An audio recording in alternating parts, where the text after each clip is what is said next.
Dave Kenny. I was in ISKO from 1968 through 1974, graduated in 1974. I did miss 1 year, which was the 72-73 year, which is the year that Tony Lai pushed Roger Ramjet off of the train from Singapore. Apparently, from what I understand, Tony's claiming it had something to do with centrifugal force, but everybody knows that's a straight stretch there, and the train doesn't move that fast. But we'll just let the stories, when we talk about letting a story lie, and we talk about Tony lie, I don't want to say anything about the veracity of his story, but, anyway, so I'll just leave it there. So I came in 6th grade, so I had a chance to be in a class in the Astana, which was a privilege, and then 7th, 8th, 9th, 10th, and 12th grade. I was here during the disturbances, which changed the school a lot because of the curfews and things. We were cut back in our school hours, and school started at 7:30 in the morning, and we were finished at like 12:15, something like that. And when that happened, the school became you did everything you did during the morning was class, and then when the school was over, school was supposed to be out, but all that meant was that everybody in high school went to the canteen and hung around the gym, hung around the basketball court, and stayed there for 3 or 4 hours, even though there was nothing official going on. By the time I graduated, my graduating class, this is our 35th anniversary, was 24 people. The school was 450 K through 12. So a lot of change over all of those years, and not only in the school but also in Kuala Lumpur as well.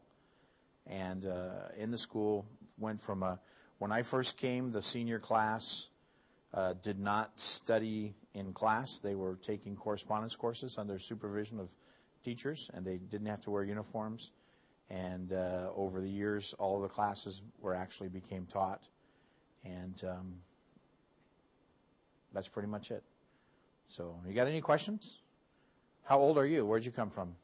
No, I'm just kidding. I was in 2003.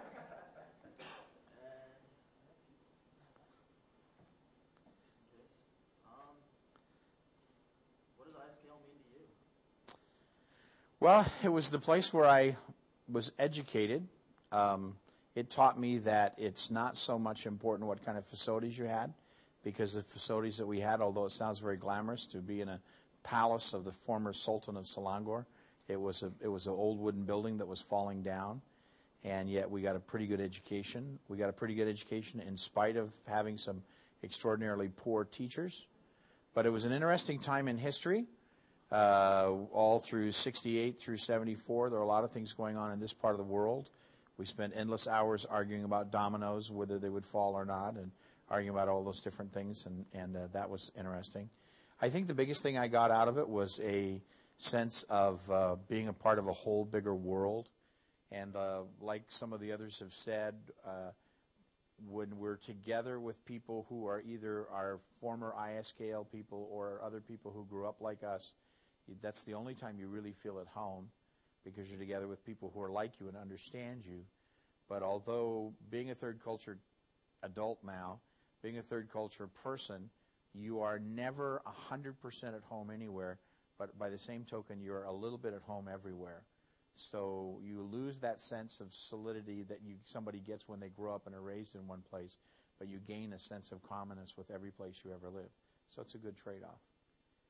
I wouldn't have traded. I think that the years that I lived in Kuala Lumpur were great years. It was a very safe place. It was a very clean place. We thought nothing of leaving town leaving the house in the early morning of the day with a little bit of money in our pocket, traveling all over town, spending the day. People were very friendly.